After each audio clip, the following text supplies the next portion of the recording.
you're talking about doing more from less, and considering the kind of population pressures, the demand of urban that we are facing, and the constraints of resources that we have, you need to have more innovative approaches to doing things. We have to grow consistently at, say, 13-14% GDP year on year. Then the share of manufacturing in the overall GDP has to increase. In the smart city plan, sufficient care has been taken to devise the projects which will be conducive to the environment, the social aspect and the governance part of it. And as the solutions becomes more available or easily available, there will be a demand for smaller cities also, and solutions will become cheaper. Yeah.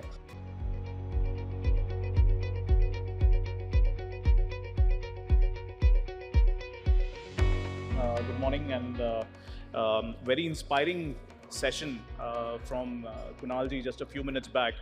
I mean, the whole idea of institutionalizing 100 smart cities in a country, paving the the way forward or the roadmap, envisioning all of that for the future, I think is very inspiring. I would only incrementally add to what I felt as a citizen when this entire scheme has been on for the past couple of years, is that it has instilled that sense of belief and that understanding with the rest of the citizens in terms of what to expect out of a smart city. What is it that we want as a future? Now, I think that sense has propagated not many more questions, intensive participation in this whole process, and it is driving more solution-oriented approaches towards making the life of the citizens better in our cities. So as the title also suggests, from a mission to a movement, these cities were started as lighthouse projects to inspire what should be the key development around different areas, and now then taking it forward to 4,000 plus cities and towns in the country. So with that said, as a context, of course, scaling up to that level requires a lot of learning that has happened over the past couple of years. Giving that as a background, let me start with Rahul. Two questions I have for you. The first question is what Kunalji just mentioned about the Urban Data Observatory. I may not be taking the appropriate name, but I think you have the sense on that. What we would be keen to know would be some insights in terms of this big data that has come through with all these smart cities into play, how we are processing that and how we are using that as an evidence-based policy-making model. Could you share some insights and give some examples as well in terms of how this is coming to life for us? Thank you so much, Ashutosh. So the whole journey started, I think, 2016 after the mission was announced, and actually all the cities started investing. A lot of technology started getting invested in the cities, and we had integrated command and control centers as probably the flagship project. And with all these ICCCs also came a lot of data. And data, of course, we say that it is the new oil. But very frankly, it was more like gold, because normally oil flows and we would want data to flow. But lying around in silos, probably you could not really come out with those kind of insights or use cases that you would want with the combinatorial power of data. And that's what the challenge was. And accordingly, what the mission did was started with the Data Smart City strategy, wherein we talked about the 3 Ps that Mr. Kunal Kumar talked about people, getting the right kind of people in place who understand the world of data and technology. Filling in the processes on how to handle data, how to collect data, how the data will flow from one source to another, how to build alliances around data, because all this data which is lying with the various government departments or even outside the government departments, how do you build a network so that the flow of data happens and you really realize the true potential of that? And using technology platforms as the enablers. So some of the platforms that were talked about, like the Open Data Platform, the Urban Data Exchange Platform, which tries to catalog data, create an access control, secure mechanism for data exchange to take place. And along with that, slowly and slowly, people started realizing, the city officials started realizing that what is their role in this overall data play. So starting with one city data officer in 2016 to 100 city data officers, the first question they asked was, what is the role of a city data officer? And that takes time. The whole idea of capacitating the people there in the cities, getting a team of people who understand data, building their capacities, and after that, the use cases started coming in. So just to give a few examples, the combinatorial power of data that we talked about. So in the city of Surat, wherein the bus transit system was operated by multiple vendors who were having their own fare collection system and bus routing system, they decided to exchange the data. Thanks to an access control protocol that was built, which is the India Urban Data Exchange, because normally you would not see too many people willing to share their data due to various reasons, be it of commercial value, be it of confidentiality in nature. So when this data exchange happened, it created beautiful use cases that enabled or enhanced the lives of the citizens when they were using public transit. In the sense that now with a system that was basically collecting the fares and the system that was basically planning the route of the buses, the combined data could actually help you predict what would be the occupancy of the buses. And that was a use case that was very helpful to cities. Similarly, in the city of Vadodara, so you had ambulances in the health system that were running with GPS systems on board, and you had a separate independent ITMS or a traffic management system that was running on a separate data platform. Again, the combinatorial power of data through an IODX exchange net layer that was created, wherein using this GPS technology and the ITMS system getting integrated to it, you could actually control the red lights the moment it detected an ambulance within its range or vicinity.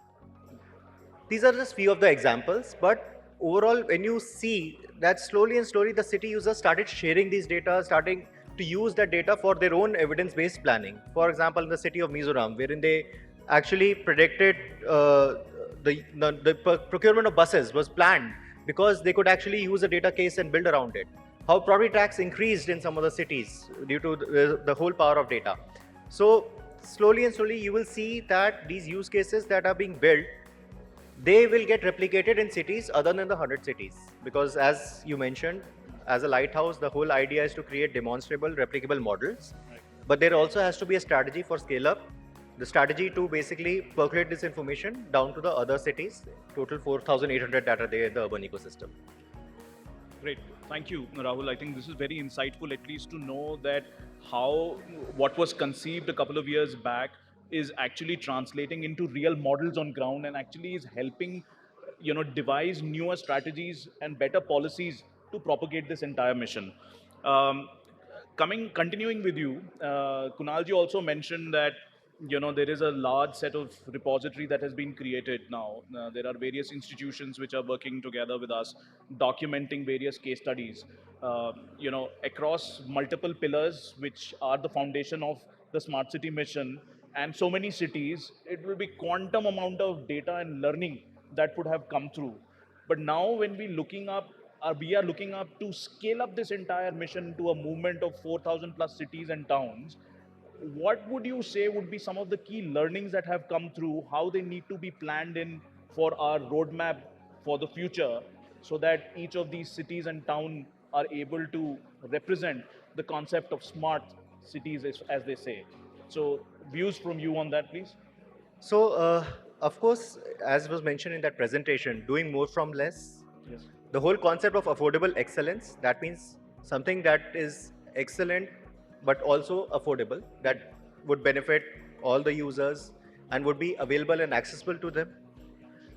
The software elements in terms of not only core infrastructure that is getting deployed in cities, but also in terms of behavior change, the kind of advocacy, the kind of way people design streets, the way people or city planners design their cities.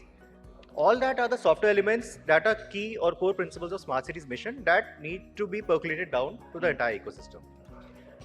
We did release a document or a roadmap on how to make a city smart that was released last year.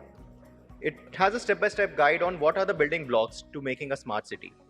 And it is a journey, but the idea is that you have to basically focus on three key principles and three key enablers to become smart. One, of course, would be the capacity of the people who are going to be working there, and that by capacity, I do not only limit myself to the government authority which is there in the city, but also the entire ecosystem of stakeholders from the academic institutions who we are partnering through the STAR program, or the startups who we are trying to get on board through the City Innovation Exchange or the Smart Procure program, or the industries And of course, the civic society, the NGOs, those who have partnered with us in the Center for Climate Change through an alliance on climate or through the street alliances that we're trying to build on the Streets for People challenge or the cycling alliance that we're trying to build. So all this network, these alliances is one part, focusing on capacity. Second would of course be on how do you foster innovation in the cities? Because when you're talking about doing more from less and considering the kind of population pressures, the demand of urban that we are facing and the constraints of resources that we have, you need to have more innovative approaches to doing things, but that would require fostering of an innovative ecosystem, be it in regulatory mechanisms, be it the infrastructure that would be required, be it the kind of support that entrepreneurship would require. And of course, talking about data-driven governance and performance management on how do we improve the overall data ecosystem in the cities through a data smart city strategy that can not only be applicable to a smart city but across or in any city. So using technology through NUDM, through all these various initiatives, all these building blocks just fit into place. And these are scalable building blocks. What we have done over the last 5 years is actually tested it out. And now these, you can say, products are ready for scale up and launch so that it benefits the entire ecosystem. So that's the whole thought behind scale up. Okay, great. Thank you, Rahul.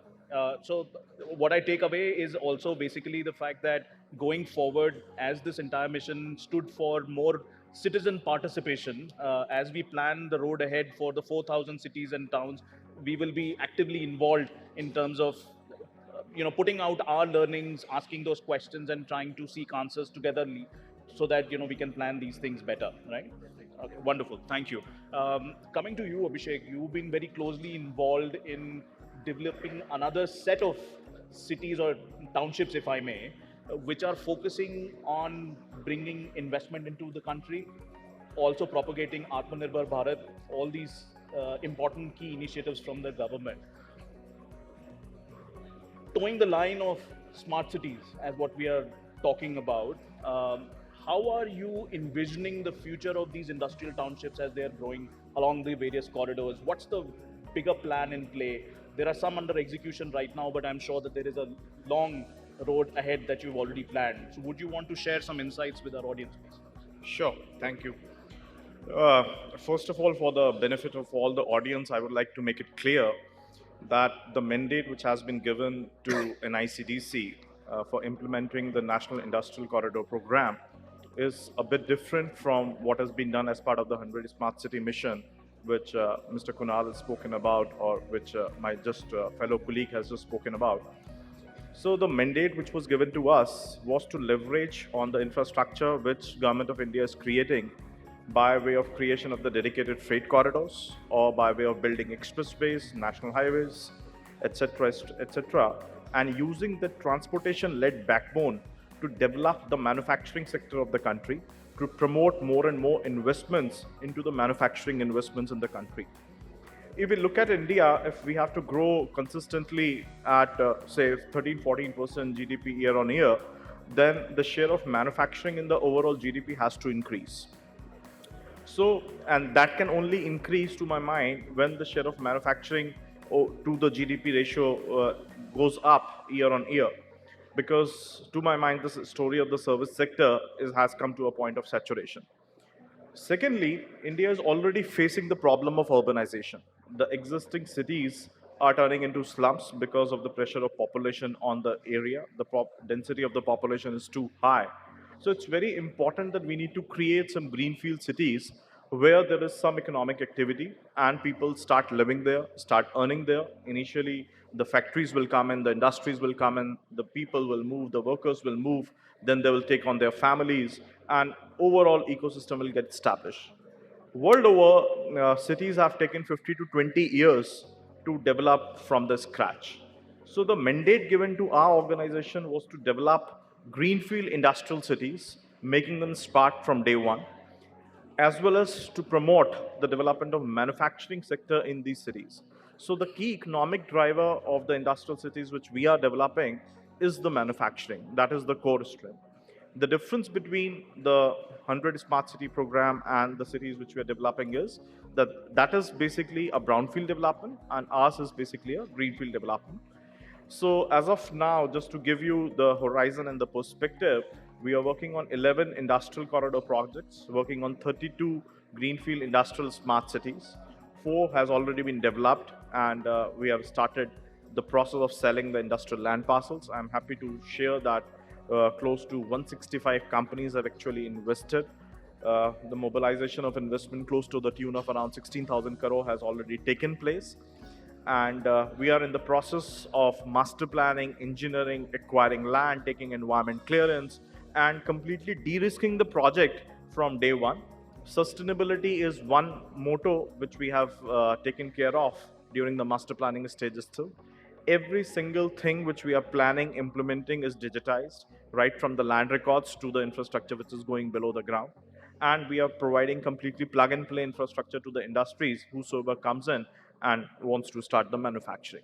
So I think there's a quite bit of synergy between the guidelines which are being set by the Ministry of Housing and Urban Affairs under the Smart City Mission and the greenfield cities which we are developing, because the intent is the same, ultimately to make the citizen-centric approach whereby the people who are going to use that infrastructure, the people who are going to live there in that particular city should be able to actually derive out the benefit.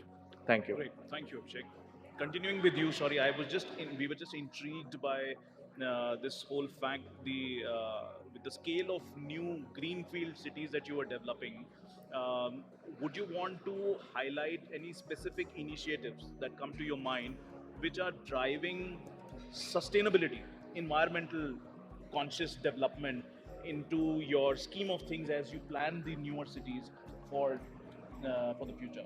I can name many of such initiatives. Uh, the best part of the city, if you visit any of my cities which has been recently come up, either you talk about Dholera in Gujarat or you talk about Shendra Bitkin in Maharashtra, if I talk about, say, water sustainability, every single system is equipped with a dual piping system which is coming to the plot level. We are putting up our own ETP, we are putting up a water treatment plant, we are putting up a sewage treatment plant, and which is being considered as part of the trunk infrastructure. For us, developing a ETP, developing a STP or a WTP is as important as developing a road network or putting up a street light on the road. So which means we are promoting the usage of recycled water for all the non-potable purposes. This is one example. All the infrastructure which has been delivered is being master planned and engineered, taking into consideration the requirement for the next 40, 50 odd years. So it's being laid down as part of the fully serviceable ducts where you can just take a golf cart to do the repairing and the servicing. For example, again, if there is a telecom operator which wants to provide the telecom services or maybe an ICT related services in an area, so we will not allow a telecom operator to come and dig the pathways or dig the roads. We have already laid down the concrete infrastructure, the ducts, whereby he has to just take the right of way, pay us the leasing rental, and he can just plug in from one side and plug out from the other side. From a sustainability standpoint, the entire infrastructure has been planned in such a manner that there is no need of incurring expenditure again and again over a period of 10 years or 15 years. And every single thing is managed, controlled, operated from a central command and control center, which will integrate the city utilities right from water management to traffic management to safety, security, surveillance, etc., through one central command and control center. Thank you. Wonderful. Thank you, Abhishek. This is very inspiring, I must say. Coming to Mr. Kolte, so just picking up this thread on sustainability, we understand that you are working on the net zero concept for Pune Smart City. Would you want to shed some light and some thoughts to our audience about that?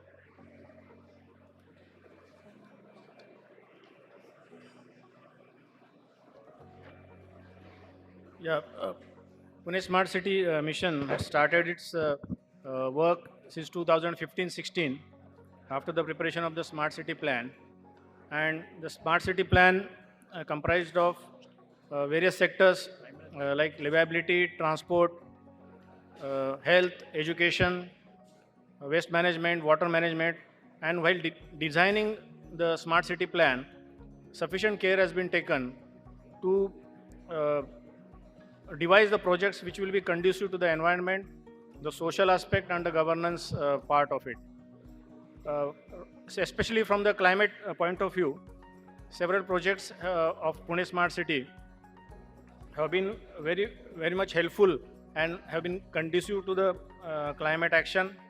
To name a few, smart e-bus project of Pune Smart City, which was implemented in collaboration with the PMPML. It's the transport corporation of the transport SPV of the city, whereby the mission helped in procuring 150 first e-buses for Pune city, and these buses were deployed mainly on the routes where TCO2 percentage was very high. Consequently, there has been significant reduction in the TCO2 percent of the city, to the extent of it has been reduced from 7% to 4%. Beside this, again, noise pollution has also been significantly reduced by smart e-bus project. Second project worth mentioning of the city is the smart street LED lighting project, whereby significant saving of energy has been achieved to the extent of 58% energy is being saved every year. And so far, in the first 3 years itself, almost 1.73 crores of kilowatt hour energy was saved, which was costing more than 10 crores of rupees. Reduction in carbon footprint is also our objective in most of the projects, and by way of these two projects, we are happy that because of the LED lighting, 6% reduction in the carbon footprints have been reduced in the city in the last 3 years. Pune city has also been in the forefront of non-motorized transport, and Pune Cycle Action Plan was devised in 2017, and since then, many organizations like Parisar, CEE have been in the forefront for promoting use of non-motorized transport. The policies of Pune Municipal Corporation are such: the pedestrian policy, which was devised in 2016, and the initiatives undertaken by Smart City in terms of smart streetscapes is also conducive for this. Cycle tracks of to the length of 40 kilometers are being prepared by Pune Smart City, and these have also been painted, and both on the dedicated cycle tracks as well as the painted cycle tracks on the carriageway have been created as per the availability of road width. E-rickshaw project has been implemented in the city on a pilot scale, and we hope the you will be soon, which is very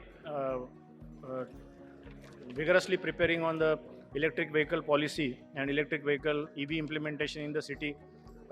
E-rickshaw project, again, it will be revived, and it will be taken up on a larger scale.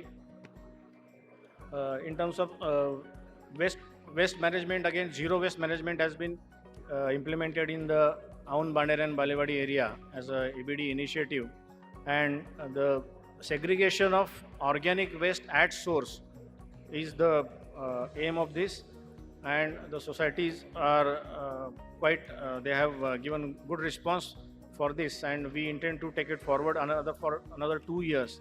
Smart City will be supporting this project. Municipal solid waste management is another project which is on the cards, which is going to again increase the efficiency of the regular solid waste management machinery of Pune Municipal Corporation by incorporation of technologies of using RFID tags, use of smart watches for the waste collection staff, the GPS-based systems for the solid waste vehicles, thereby increasing the overall efficiency in the solid waste management. Riverfront development has recently been inaugurated by Honorable Prime Minister, and under Zyka, river stretches in Pune city, which Pune and Pimpri Chinchwad together, which is almost 42 kilometers of rivers are there. So an SPV, dedicated SPV has been created for riverfront development in the city. Soon active implementation and execution of this project is hoped by this. So far as the green building initiative is concerned, Smart City and Pune Municipal Corporation have been doing a lot in this sector right from 2017.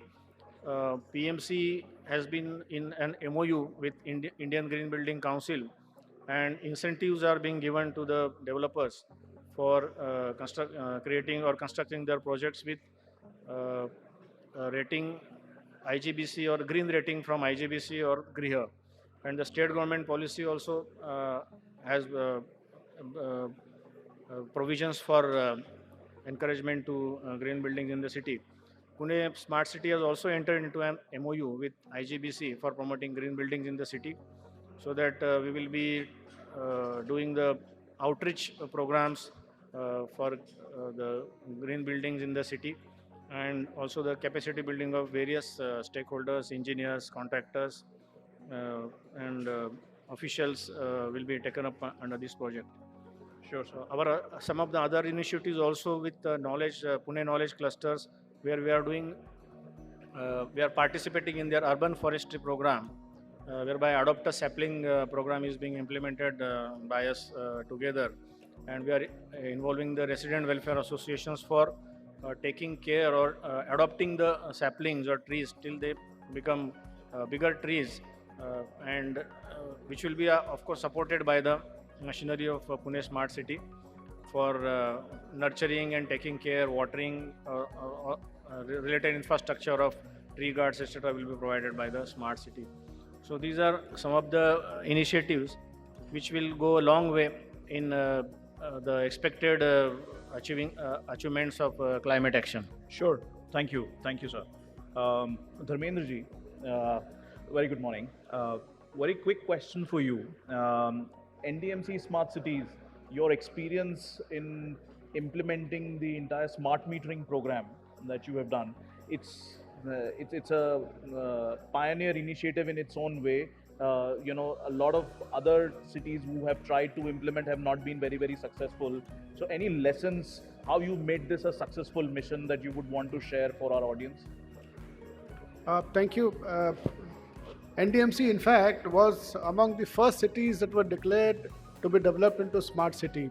In fact, that was a part of the first 20 cities that were taken up to be developed into smart city. And among the various initiatives, we realized that smartness can only come when we supply the services to our consumers, to our citizens, to our resident in a manner in which they like, without least of problem, without any hassles, without having to travel to the NDMC offices and field offices.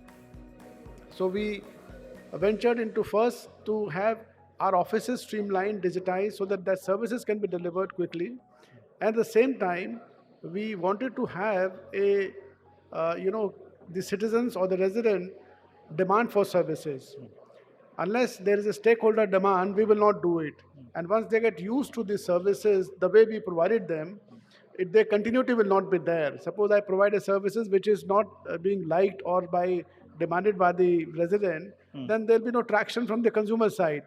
So we did both the things, and now we have a situation in NDMC that NDMC is totally digitized.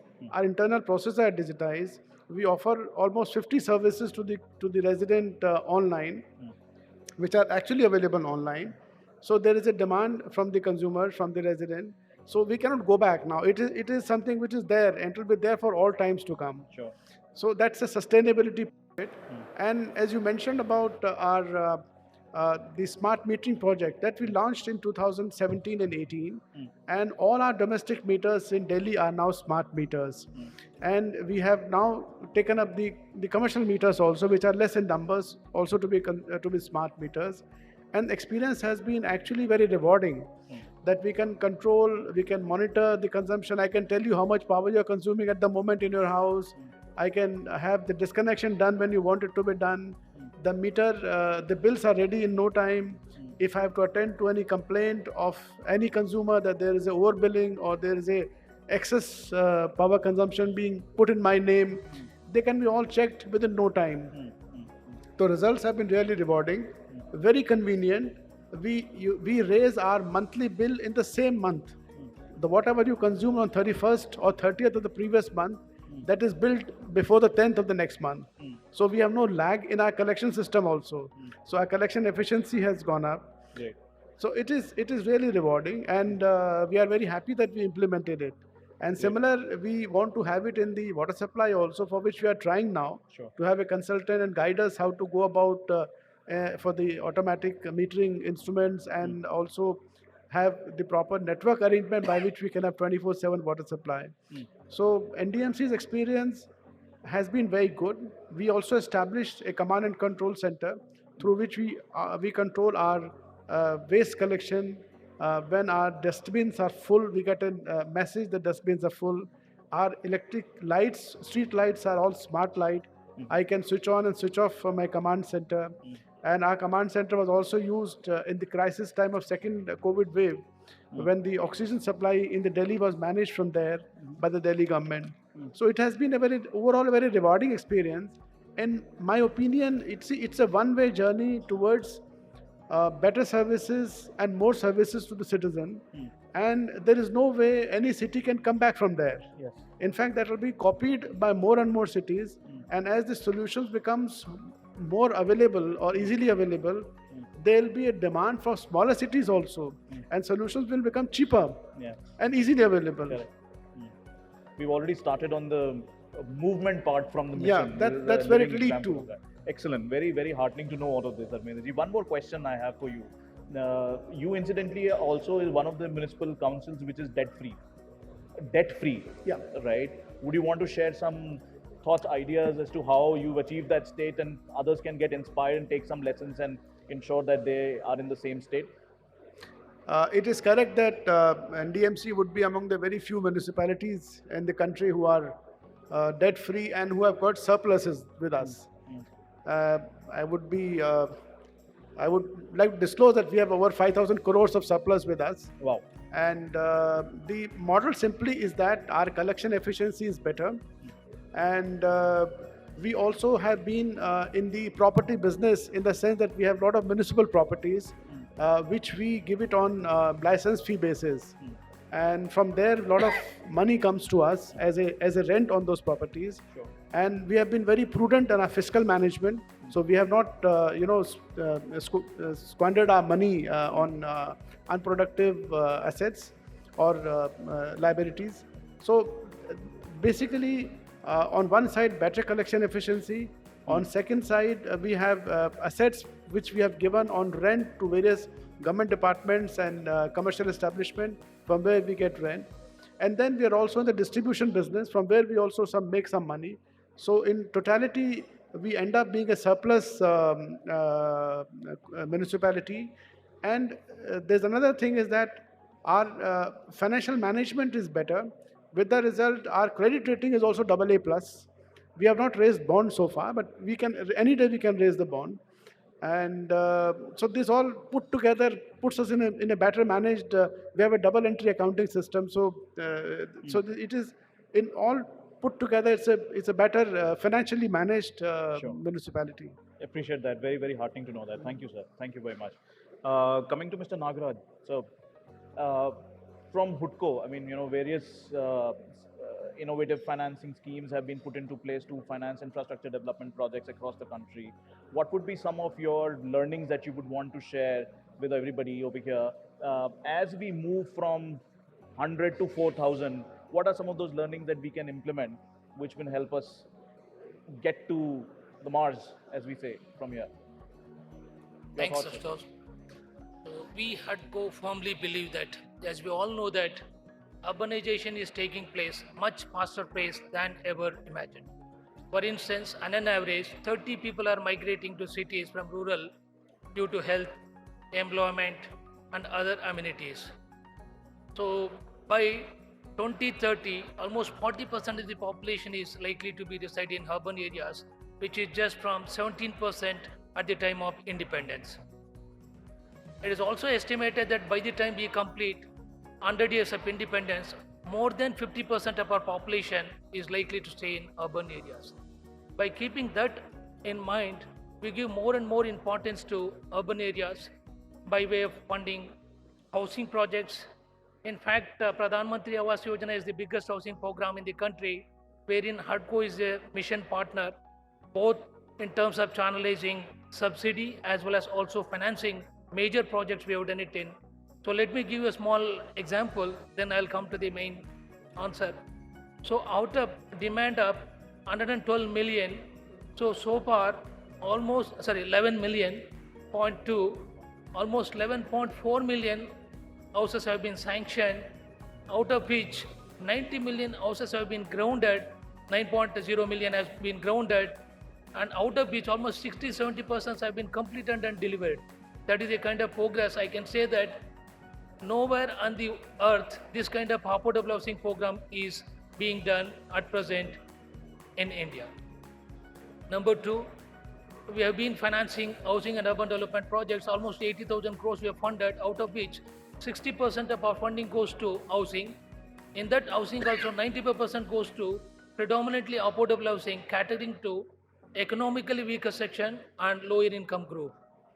Plus, our main emphasis in core infrastructure is water supply and sewage, garbage collection and disposal, plus urban mobility. We have also associated with couple of urban mobility programs, especially metros, and affordable, again funding these buses, which in 3-4 cities we have funded buses also. Our main focus will be to see that how best we can raise the resources and match to the aspirations of these urban centers, so that more and more finances will get into the urban development. As we all know that 75% of our GDP is likely to come by urban centers by 2030. This is our main focus. Thank you. Great. Thank you, Mr. Nagaraj. It's very rare that all these experts come together, on one platform. So I think I would now open this up to our audience, who would be keen to ask questions to you and gather learnings. So anyone who has specific questions for anyone over here, please feel free. Hi, sir. It's on. Hello. Hi, sir. My name is Varun and I'm from Shimla, Himachal Pradesh, and it is under Smart City Drive actually. So when we say smart city, there are a lot of things like solar energy is one of the things which can drive the smart city further, and similarly other energy sources also are coming in. Like, so but when we say solar energy, because particularly I am working in the same domain, but the major problem in solar domain what we are facing as integrator is the subsidy part. Like sir was saying, the subsidy is being given. When we say smart, like EV vehicles are also coming, so there is also a subsidy which government is offering, but that sector is not very streamlined right now. Integrators are in a loop that when they will be getting the subsidized because we are being like in a way that we have to give solution in the pre-subsidized rate to consumers. That's what they are asking consumers and customers, that there is a subsidy, you give us the pre-subsidized rate, but that sector is also not very synchronized right now. So what do you have to say, since Nitin sir has already had put this thing forward also, like with MNRE also. So I just wanted an update, like how soon we can get this thing synchronized, this subsidy thing, like. So your question is to any specific panelist over here, please? No, I don't have any specific name in mind, but it can be a generic question. I mean, yeah. Okay, sure. Rahul, would you want to make an attempt to answer this? Hello. Yeah. So the question is basically pertaining to the challenges that we are facing today in the energy sector, and especially in the renewables field, and not only solar, even wind. But I'd just like to say that when you're looking at technology and the time that it gets commercially deployed, it has to reach a scale-up level. And after that, that technology becomes viable. So with solar, it starts with subsidies, but slowly and slowly the model has to stabilize. And then accordingly, once you get your learnings in place, then probably it will take some time for the sector to basically mature.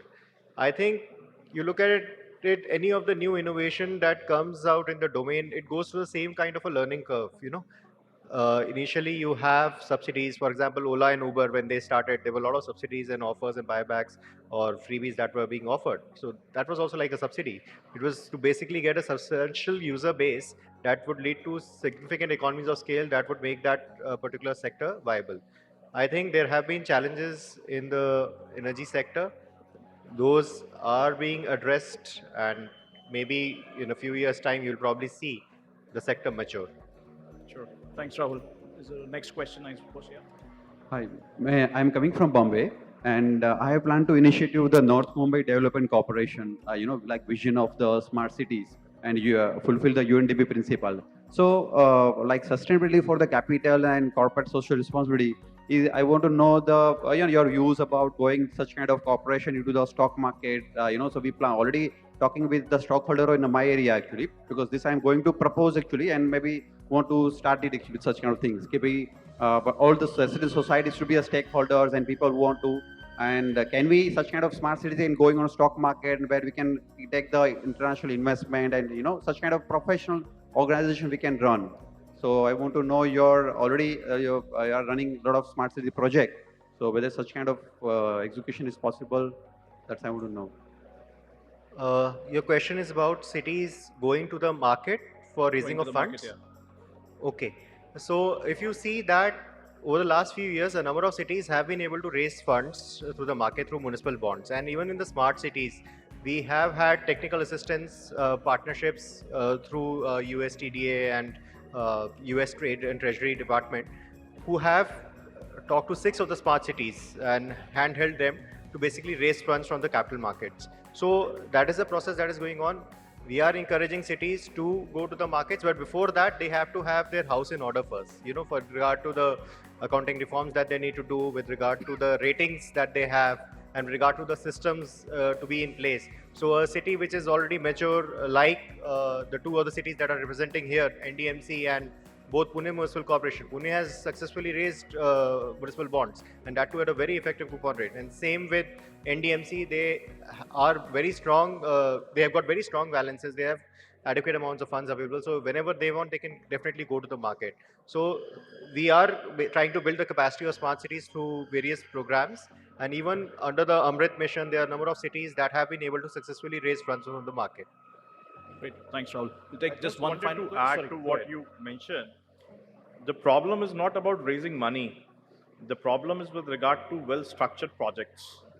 So if you have a well-structured, de-risked, and completely planned project, there are n number of sources, as my colleague has just mentioned, either through municipal bonds or making some bilateral tie-ups or multilateral tie-ups. There is no paucity of money as far as the implementation of infrastructure projects is concerned. There is always the paucity of the well-structured projects. We just put half-baked projects to the market and expect the market to fund those projects, which is, to my mind, is not correct. No, an interesting point you put out, Abhishek. Thanks for that. We'll take just one final question very quickly, and we'll call it a draw. Hello, I'm from British Standards Institution. My name is Rahul Shah. I have a question for Rahul Kapoor. You mentioned 3 points in your comments: capacity building, fostering innovation, and data governance. Do you mind just sharing some thoughts on how you see, public-private sector fostering innovation through their supply chain to enable smart city vision? So when you're talking about innovations and you're talking about how do you basically foster innovation through engagement of startups. Today, if you see, most of the engagement that is happening, especially in the government sector, is mainly at the prototype or pilot stage. And actual procurement is something that does not really happen, and especially when you're looking at the urban domain. When, let us say, there is a single buyer for urban services, that is the government, and unless there's an assurance of procurement, probably you would not find too many investors willing to invest in a new technology or a new innovation to basically lead to that kind of a development, and then the scale up never happens. As a result, a lot of sectors, a lot of urban challenges, urban problems are deprived of such kind of innovative solutions that are more cost effective and efficient. As a smart cities mission, we did come out with a platform wherein we first created a meeting place for solution seekers and solution providers. So we built a city innovation exchange, and today there are more than 500 startups that have registered onto this, and all 100 smart cities that have got their own problem statements. But taking a step further, moving beyond the pilots, moving beyond the prototypes and to the development stage is where the actual procurement should happen, wherein you are able to create an institutional mechanism of procurement. And that requires innovation in the whole procurement processes. So we came out with the Smart Procure guideline very recently that tries to innovate the whole procurement of innovation in the government, because innovation procurement today is challenging considering the credentials, the kind of limited number of suppliers who are going to be there in that product, the uniqueness, the IPR issues, etc. So those are things that we are trying to address, and if this becomes successful, then probably it would be a replicable model across all government departments, to finally crack the final problem of innovation and procurement. Thank you, sir. Great. Thanks, Thank you. Rahul. I think with this, we would like to thank you, each one of you, of the panelists, to be here and the audience to participate in this very intriguing conversation. Very, very heartening to learn some real life examples of how this mission has translated on ground and the benefits that it is actually helping our citizens and creating the, inspiring at least the roadmap for how we can reach the movement of 4,000 plus cities and towns in the near future to be smart, along with the smart city mission that is already in place. Thank you so much. Thank you, everyone. Thank you. Thanks a lot. Yeah, thank you to all our panelists for decoding the 4,000 plus cities movement. And as we express our gratitude, may I request Mr. Pratik Kaushik from the Exhibitions India Group to present the mementos to our speakers. Thanking Mr. Rahul Kapoor. Okay. We'll start from anyways. Okay. Yeah. So that's thanking Mr. Dharmendra,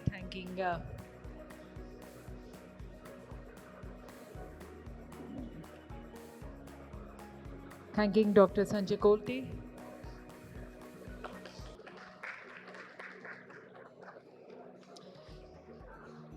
And now thanking Mr. Rahul Kapoor.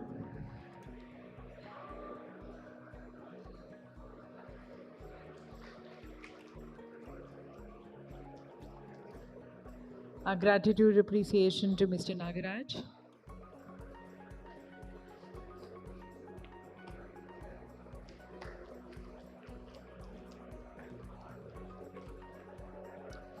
Appreciation to Mr. Abhishek Chaudhary.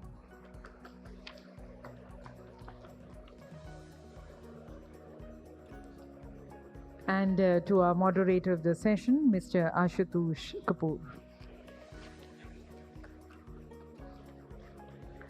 And we'll close with a group photograph, the session.